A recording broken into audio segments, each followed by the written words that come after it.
Mark Duvall adjusted his glasses. He was the new IT guy at the British Embassy in Berlin, but that was just a cover. Secretly, he worked for MI6 British intelligence. He was a ghost, a shadow. His mission? Find the leak. NATO secrets were getting out. Someone inside the embassy was a mole, a spy. Mark's disguise was perfect. He looked like any other tech guy. Quiet, efficient. No one suspected a thing. He was a ghost in the machine. He watched everything. He listened to every whisper. He saw every move. The embassy was his hunting ground. Mark knew his enemy was smart and hidden deep, but Mark was a hunter. He would find his prey. He had the skills, the patience, and most importantly, he wouldn't give up. The embassy was buzzing. Diplomats hurried through hallways. Phones rang constantly. Mark used the noise as cover. He set up his computer, running fake tests, pretending to be a normal tech guy. But his real work was just beginning. He started by looking at the computer logs. Every email, every file, every website visit left a clue. It was boring work. Days blurred into nights. Mark dug through mountains of data. He was searching for something unusual, a digital fingerprint. His gut feeling led him to the embassy's secure server room. This is where they kept the most important NATO secrets. Very few people were allowed in. This is where the mole had to have messed up. Mark started checking the server records. He compared them to employee schedules and security camera videos. He was super careful. He couldn't miss anything. The mole was tricky, but Mark was determined. He wouldn't be fooled. The big break came out of nowhere. It was an ordinary day, or so Mark thought. He was just going through the usual server logs, a routine task that had become second nature to him. But then, something caught his eye. Mark found a pattern in the server logs. It was subtle, almost invisible to the untrained eye, but Mark had been doing this long enough to know when something was off. The logs showed repeated access to highly confidential files. Someone was looking at super-secret files about NATO troop movements. These were files that only a handful of people had clearance to view. The implications were staggering. Who could be behind this? They were doing it late at night when no one was around. The timing was deliberate, calculated. Whoever it was knew the office's security protocols and was exploiting them to avoid detection. This wasn't a regular employee. The level of access and the knowledge required to navigate the system pointed to someone with significant insider information. He traced the activity to a computer in the embassy library. It was an odd location, not a place where you'd expect to find someone accessing top-secret files. But that made it the perfect cover. It was hardly ever used, perfect for sneaky stuff. The dust on the workstation suggested it had been abandoned for some time, making it an ideal spot for covert operations. Mark checked the security camera footage. He knew that the cameras in the library were old and often overlooked, but they might still hold the key to identifying the intruder. He needed a face, a name. The footage was grainy, the lighting poor, but Mark was determined. He spent hours reviewing every second looking for any clue. The video showed a woman, her face hidden in shadows. She moved with purpose, her fingers flying over the keyboard. But who was she? But Mark saw her ID badge. It was a fleeting glimpse, but enough to make out the name. Sonia Keller, diplomatic attaché. The name was familiar, but Mark couldn't place it immediately. He knew he had to dig deeper. Mark looked into Sonia's past. Her file was extensive, filled with accolades and commendations. She had a spotless record, which only made the situation more perplexing. She was a rising star, a top diplomat. Her record was clean. But something felt wrong. Mark's instincts told him there was more to the story. Why would a diplomat need top-secret NATO files? Mark's gut screamed, "Mole!" The pieces didn't add up, and he knew he had to tread carefully. Mark knew he had to be careful. One wrong move and the entire operation could be compromised. He couldn't afford to alert Sonia or anyone else. He couldn't blow his cover. He needed real proof. Speculation and gut feelings weren't enough. He needed hard evidence to back up his suspicions. He decided to watch Sonia. Every move she made, every interaction she had would be under his scrutiny. He put hidden cameras in the library and her office. These cameras were state-of-the-art, designed to be undetectable. He tracked her every move, every email, every phone call. The more he watched, the more convinced he became that Sonia was hiding something. The hunter was closing in. Mark could feel it in his bones. The truth was just within reach, and he was determined to uncover it.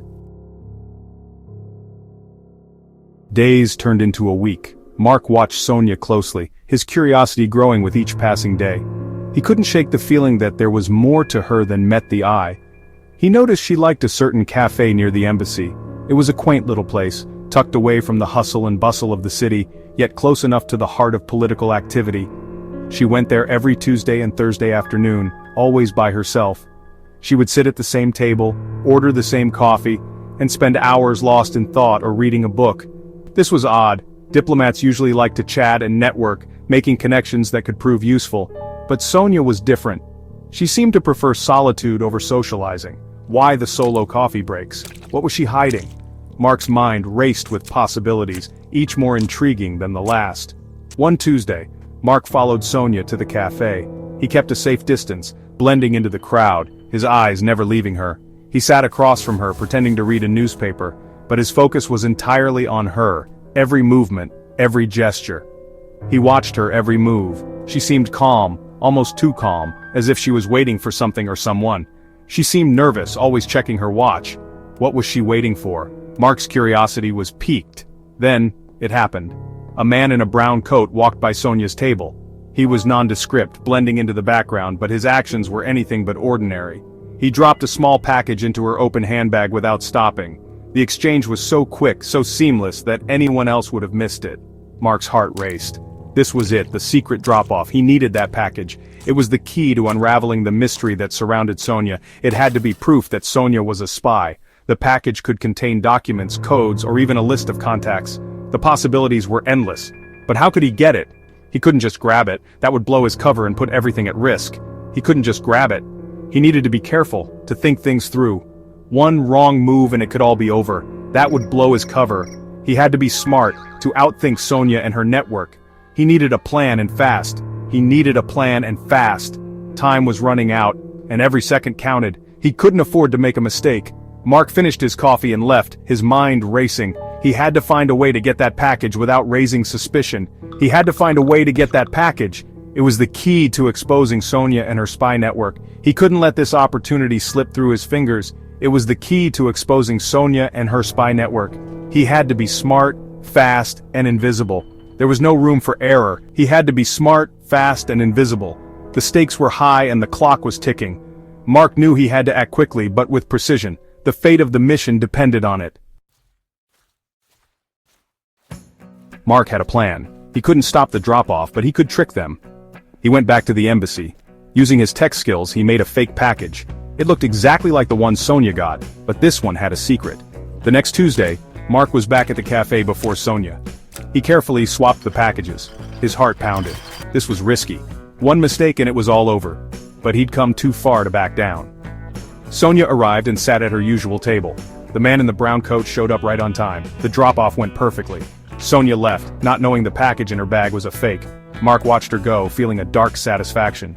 He knew Sonia wouldn't look at the package right away. She'd wait until she was back in the embassy, thinking she was safe. He had to be ready. The trap was set. Mark went back to the embassy. He went straight to his computer and turned on the secret in the fake package. It was a tracker, sending him its location. He watched as the signal moved through the embassy, finally stopping in Sonia's office. He waited an hour, letting the tension grow. Then, he made his move. He told the embassy security chief about a possible security problem in Sonia's office. Together they went to her office, catching Sonia with the fake package. Inside, instead of secret NATO papers, she found a note. "The game is up, Sonia." Sonia's face went white. She knew she was caught. The security chief, who didn't know about the bigger operation, was confused. He questioned Sonia, who stammered and couldn't explain the package. She was arrested right there. With Sonia captured, Mark could finally relax. The mole was caught, the spy ring broken. He had done what others couldn't. And he did it all while staying hidden, a ghost in the embassy. The investigation showed Sonia Keller was a deep-cover spy. A foreign government had recruited her years ago. Her mission was to sneak into the British embassy and steal NATO secrets. She had been very successful until Mark Duvall arrived. The information Sonia leaked had caused serious damage. It put NATO operations and lives in danger. Catching her was a huge win for British intelligence. It sent a message to their enemies. "We're watching and we'll find you." Mark's role was kept top secret. MI6 gave him an award, but it was a private thing. Almost no one knew who he really was. He was a ghost, a shadow, and that's how he liked it. Mark knew the fight wasn't over. For every spy caught, another one was waiting. He was ready. He was a secret warrior, fighting a hidden war. He was the unseen protector, the silent guardian. He was the shadow in the embassy. Life at the embassy went back to normal. Diplomats went back to their meetings, phones rang constantly, but things were different. The air was clearer, the danger was gone, thanks to a quiet IT guy named Mark Duvall. Mark stayed at his job for a few more months. He kept playing his part, blending in. He knew the enemy was always watching, always learning. He had to stay ahead of them, he had to be invisible. When his work was done, Mark got new orders. He was sent to a new desk, a new mission, a new shadow to become. He packed his bags, leaving no trace. He walked out of the British embassy in Berlin, disappearing into the city. Mark Duvall, the IT guy, vanished. His co-workers barely remembered him. He was a ghost, a whisper in the wind, and that's exactly how he wanted it. He was the unseen protector, always alert, always watching from the shadows. No one ever knew about Mark's success in Berlin.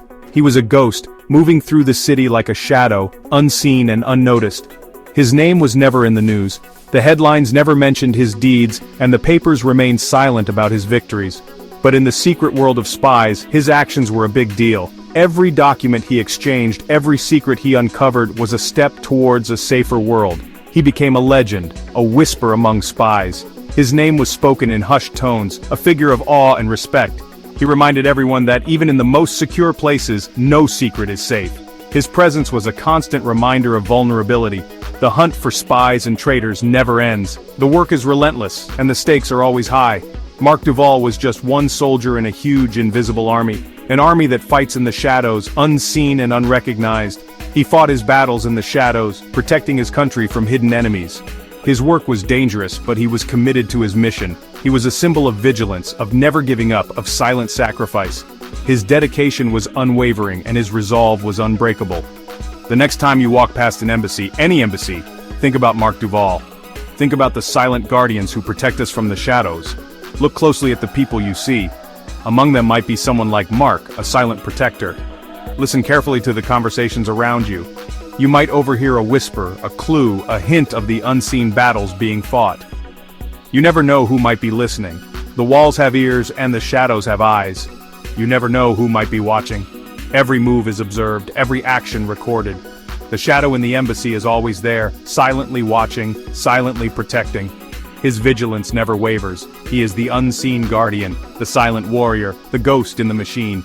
His presence is felt even if he is never seen, and he is always one step ahead, always watching, always protecting, always in the shadows.